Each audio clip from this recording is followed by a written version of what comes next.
ബന്ധപ്പെട്ട അധികാരികൾ ഇത് വളരെ ശ്രദ്ധയോടുകൂടി പഠിച്ചതിന് ശേഷം ഇത് പ്രാബല്യത്തിൽ കൊണ്ടുവരിക. അതല്ലാതെ ഞങ്ങൾക്ക് വേറൊന്നും പറയാനില്ല.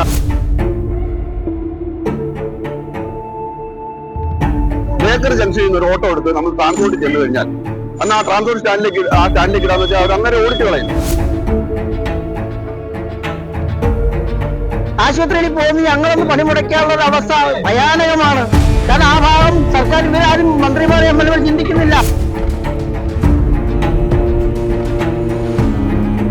ഇവിടെ 2 കിലോമീറ്റർ ചുറ്റളവിലുള്ള കോട്ടയം ടൗണിൽ മീറ്റർ ഓടിക്കഴിഞ്ഞാൽ എങ്ങനെയാണ് ഞങ്ങളെപ്പോലുള്ള ഓട്ടോറിക്ഷക്കാർ ജീവിക്കുന്നത്?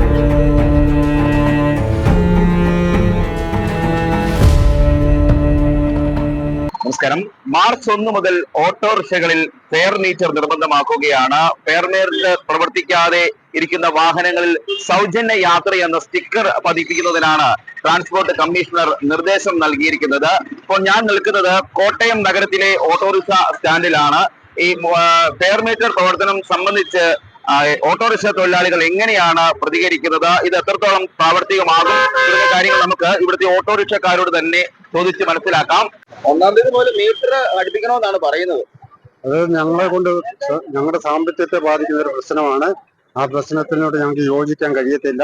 ഇവിടുത്തെ അധികാരികൾ ഈ ഓട്ടോ തൊഴിലാളികളുടെ പ്രശ്നങ്ങൾ പഠിച്ചിട്ട് അവരുടെ ബുദ്ധിമുട്ടുകളും അവരുടെ കുടുംബത്തിന്റെ അവരുടെ ബാങ്ക് ബാലൻസും ഒക്കെ അന്വേഷിച്ചതിന് ശേഷം അവര് ഈ നടപടിയിലേക്ക് പോകണം എന്നാണ് എൻ്റെ അഭിപ്രായം.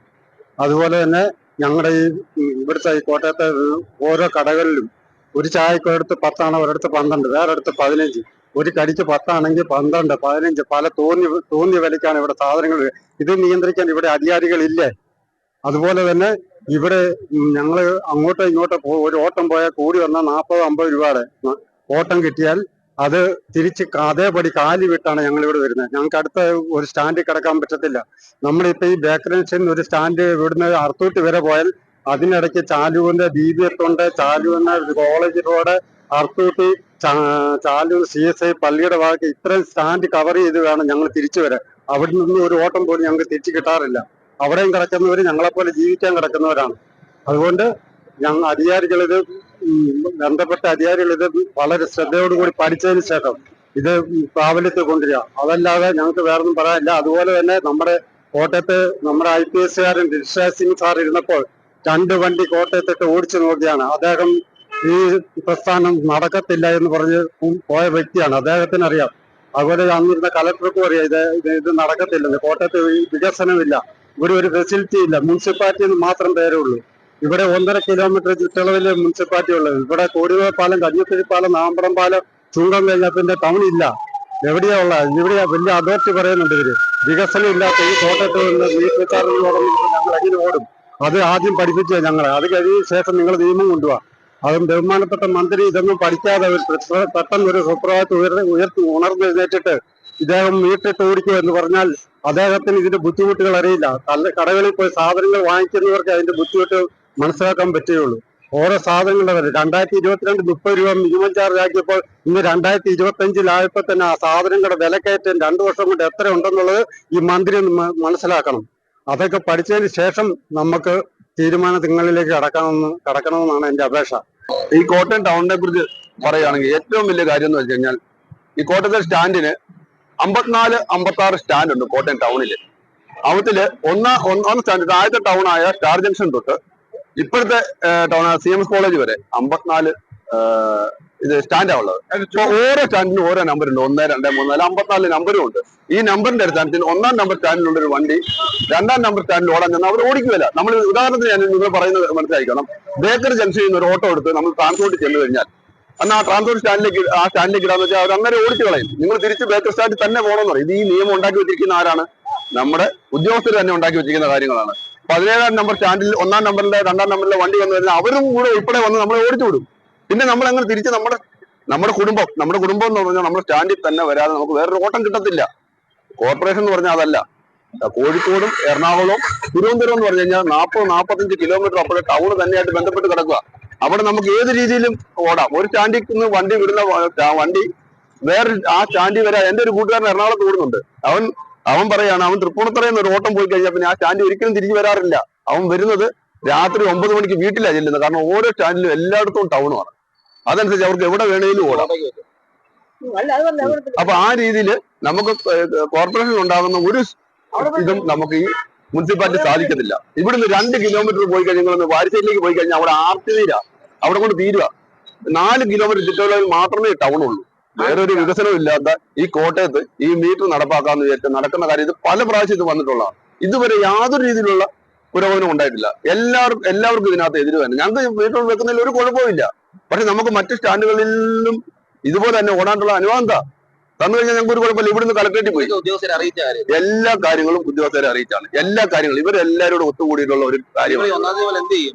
സൗജന്യ യാത്രയെ കൊടുക്കേണ്ടി വരും. അത് യാതൊരു രീതിയിലും നമുക്ക് ചെയ്യാൻ പറ്റത്തില്ലല്ലോ. സൗജന്യമായിട്ട് ചെയ്തിട്ടില്ല. ഇപ്പൊ അവര് പല ആൾക്കാർക്കും 2022 ഒരു ഗവൺമെന്റ് ജോലി ചെയ്യുന്ന അതേ ശമ്പളത്തിനാണോ 2025 അവർ ജോലി എന്ന് നിങ്ങൾ അന്വേഷിച്ച് നോക്കി അറിയാം. അവർക്ക് ക്ഷാമത്തെ അതും ഇതൊക്കെ എന്ത് ഉയർത്തി വരുന്നു. ഞങ്ങളൊരു 5 രൂപ കൂട്ടി ചോദിച്ചാൽ അന്നേരം കുത്തിന് പിടിച്ച് ഇടി ബഹളം ഇതൊക്കെ ഇങ്ങനെയാക്കാൻ എല്ലാ കാര്യങ്ങളും സാധനം. ഇപ്പൊ തദ്ദേശ സ്വയംഭരണ സ്ഥാപനങ്ങളിലേക്കുള്ള ഇലക്ഷൻ വരിക. അതിന്റെ മുന്നോടിയായിട്ട് എല്ലാത്തിനെയും ഒന്ന് ഇളക്കാനായിട്ടുള്ള ഒരു പരിപാടിയായിട്ട് ഞങ്ങൾ കണക്കാക്കുന്നുള്ളൂ. ഞങ്ങൾ ഇതിനെ യാതൊരു ഒന്നുമില്ല ഞങ്ങൾ തൂത്തുകളെ. ഇത്തോളം ഞങ്ങൾക്ക് പറയാനുള്ളൂ. ഞങ്ങൾ എല്ലാവരും ഒറ്റക്കെട്ടായിട്ട് നിൽക്കുകയും ചെയ്യും. ഞങ്ങള് കോട്ടയം ബേക്കറി സ്റ്റാൻഡിലെ ഓട്ടോറിക്ഷ ഡ്രൈവർമാരാണ്. ഏകദേശം മാർച്ച് 1 തീയതി മുതൽ നമ്മൾക്ക് മീറ്റർ ഇട്ട് ഓടണം എന്നുള്ള ഒരു നിയമമാണ് മോട്ടോർ വാഹന വകുപ്പ് നൽകുന്നത്. ഇവിടുത്തെ ഏറ്റവും പ്രധാനപ്പെട്ട വിഷയം ഈ ഓട്ടോറിക്ഷ തൊഴിലാളികളുടെ കൂലി തന്നെയാണോ എന്നുള്ളതാണ് നമ്മുടെ ആദ്യത്തെ ചോദ്യം തന്നെ. ഞങ്ങൾ നേരിടുന്ന പ്രശ്നങ്ങളെക്കുറിച്ച് മനസ്സിലാക്കാനോ പഠിക്കാനോ ഇതുവരെ ഒരു അതോറിറ്റി പോലും ശ്രമിച്ചിട്ടില്ല. ശ്രമിച്ചവരൊക്കെ മറ്റു പല കാര്യങ്ങൾക്ക് വേണ്ടി അതിനെ മാറ്റിമറിക്കുന്ന രീതിയിലായിരുന്നു കാര്യങ്ങൾ നടന്നത്.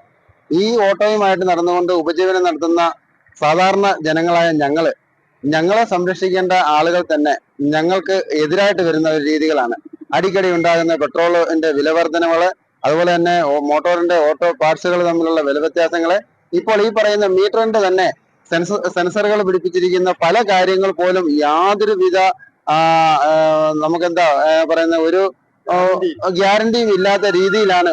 ഒരു ദിവസം പിടിപ്പിച്ചു 2 കിലോമീറ്റർ ഓടി കഴിയുമ്പോൾ ഈ സാധനം പോയി കഴിഞ്ഞാൽ ഈ തരുന്ന കമ്പനിക്കാര്, ഈ മീറ്ററിന്റെ കമ്പനിക്കാര് യാതൊരു വിധത്തിലും നമുക്കൊരു ഗ്യാരണ്ടി പോലും തരുന്നില്ല. പിന്നെയും നമ്മൾ 320 രൂപ മുടക്കി ഈ സാധനങ്ങൾ വീണ്ടും ഘടിപ്പിക്കുക. അപ്പോൾ ആദ്യമായിട്ട് നല്ല രീതിയിലുള്ള ഒരു സംവിധാനങ്ങൾ ആദ്യം ഉണ്ടാക്കട്ടെ. അതിനുശേഷം ഇതൊരു കോർപ്പറേഷൻ അല്ല. ഇവിടെ 2 കിലോമീറ്റർ ചുറ്റളവിലുള്ള കോട്ടയം ടൗണില് മീറ്റർ ഇട്ട് ഓടിക്കഴിഞ്ഞാൽ എങ്ങനെയാണ് ഞങ്ങളെപ്പോലുള്ള ഓട്ടോറിക്ഷക്കാർ ജീവിക്കുന്നത്? ട്രാൻസ്പോർട്ട് സ്റ്റാൻഡിൽ ചെന്ന് കഴിഞ്ഞാൽ ഇടാനിടയില്ല, റെയിൽവേ സ്റ്റേഷനിൽ ചെന്ന് കഴിഞ്ഞാൽ ഇടാനിടയില്ല. റെയിൽവേക്കകത്ത് പ്രത്യേക പാസുകളുണ്ട്.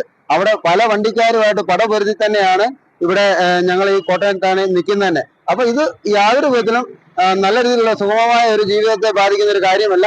ഇതിന് ബന്ധപ്പെട്ട അധികാരികള് ഞങ്ങൾ സമരമുഖത്തേക്ക് ഇറങ്ങുന്നതിന് മുമ്പ് തന്നെ ഇതിനൊരു പരിഹാരം കാണണമെന്ന് പറഞ്ഞുകൊണ്ട് ഞാൻ നിർത്തുന്നു. ഇപ്പോൾ ഈ സമരം പ്രഖ്യാപിച്ചാൽ ഉണ്ടാകുന്ന ഭവിഷ്യത്തിനെ കുറിച്ച് സർക്കാരോ അല്ലെങ്കിൽ പൊതുജനങ്ങളോ അല്ലെ സർക്കാർ ഉദ്യോഗസ്ഥന്മാർ ചിന്തിക്കുന്നില്ല.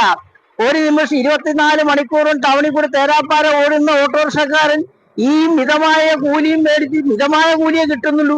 അതിനിടയ്ക്ക് സ്റ്റിക്കറുകൾ ഒട്ടിച്ചു കഴിഞ്ഞാലുള്ള അവസ്ഥയിൽ ഇവര് ഈ പണിമുടക്ക് അങ്ങോട്ട് തുടരും. മാസങ്ങളോളം പണിമുടക്കിയാൽ ഇവിടുത്തെ സാധാരണപ്പെട്ട ജനങ്ങൾ, പ്രത്യേകിച്ച് പരീക്ഷ സമയമാണ്, കുട്ടികൾക്ക് പോകണം, ആശുപത്രി മുഴുവൻ അസുഖക്കാരാണ്. ഈ അസുഖക്കാരെ പേറിക്കൊണ്ട് ആശുപത്രിയിൽ പോകുന്ന ഞങ്ങളൊന്ന് പണിമുടക്കാനുള്ള ഒരു അവസ്ഥ ഭയാനകമാണ്. കാരണം ആ ഭാഗം സർക്കാർ ഇവരാരും മന്ത്രിമാരെ എംഎൽഎമാർ ചിന്തിക്കുന്നില്ല. അവര് കൊടിയത്തെ കാലം പോകത്തേ ഉള്ളൂ. പക്ഷെ അതെങ്ങനെ നടപ്പാക്കുന്നു പറ? സർക്കാർ പെട്രോൾ ഫ്രീ ആയിട്ട് വരട്ടെ, ഞങ്ങൾ സൗജന്യമാക്കാം.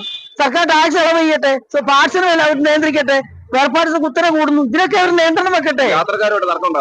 തീർച്ചയായിട്ടും ഉണ്ട്. അവർ പത്രക്കെട്ടിക്കുമായിട്ടാണ് വണ്ടിയെ വന്ന് കയറുന്നത്. എന്നിട്ട് ചോദിക്കും മിനിമം 30 അല്ലേ? ഞങ്ങൾ ചോദിക്കുന്നു മിനിമം 30 ഉള്ള സമയത്ത് ചായയുടെ വില 7 രൂപ, ഇപ്പൊ എത്രയാ 14 രൂപ 15 രൂപ. ദോശയുടെ വില തന്നെ, ഉഴുന്നിന്റെ വില തന്നെ. അവര് സിവിൽ സപ്ലൈ ചെന്നാൽ ഭീമമായ വില അവർ ഈടാക്കുന്നുണ്ട്. പക്ഷെ ഞങ്ങളെപ്പോലെ തൊഴിലാളികൾക്കോ BPL പട്ടികയുള്ളവർക്ക് പോലും ഒരു കൺസെപ്ഷൻ ഇല്ല. ഈ ദുബായിലൊക്കെ നടപ്പിലാക്കിയ കാര്യങ്ങൾ ഇവിടെ നടത്താം. അവിടെ ഇവിടെയൊക്കെ കറങ്ങി നടക്കും. ദുബായിലും അമേരിക്കയിലും ജപ്പാനിലും പോയിട്ട് ആ നിയമം ഇവിടെ എങ്ങനെ നടക്കും? ഇത് കേരളമാണ്, പട്ടിണി പാവങ്ങളുടെ നാട്. ഇവിടെ ആരെ ഒന്നും വേണ്ട. മുനിസിപ്പാലിറ്റിയുടെ അവിടെ ഒരു ഇത് പണിതിട്ടിരിക്കുന്നു, ആകാശപാത. വർഷങ്ങൾ എത്രയായി? അദ്ദേഹം പോയിട്ട് അവിടെ ഇവിടെ കണ്ട് ഇപ്പൊ ഇവിടെ നടപ്പാക്കണമെന്ന് വെച്ച് വന്നു. ഇപ്പൊ ഇതിന്റെ അവസ്ഥ എന്താ? അത് പ്രാവും കൂടാക്കി മാറ്റിയിരിക്കുക.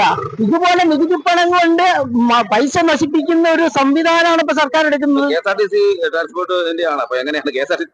സർക്കാരിന് പറഞ്ഞില്ലേ ഏതിനകത്തൊരു നയമുള്ളത്? ശമ്പളം ഉണ്ടോ? അവര് പണിമുടക്ക്, എല്ലാ മേഖലയിലും പണിമുടക്ക് തുടങ്ങുക. ഞങ്ങളെ നന്നാക്കിയിട്ട് ഇവർക്ക് എന്ത് നേട്ടം? ഉള്ള ടാക്സ് കൂടെ ഇല്ലാതാക്കാൻ വേണ്ടി. അവർക്കല്ല ടാക്സ് അടയ്ക്കാത്ത വണ്ടി അങ്ങനെ പിടിച്ചു കിട്ടും. അങ്ങനെയൊക്കെ വരുമ്പോ അവരുടെ ഭാഗം ക്ലിയറായി. പാവുന്നാരാ ആത്മഹത്യ ചെയ്യുന്ന ഏറ്റവും കൂടുതൽ ഓട്ടക്കാരും. നടക്കാൻ വലിയ പാടാ, ബുദ്ധിമുട്ടാണ്.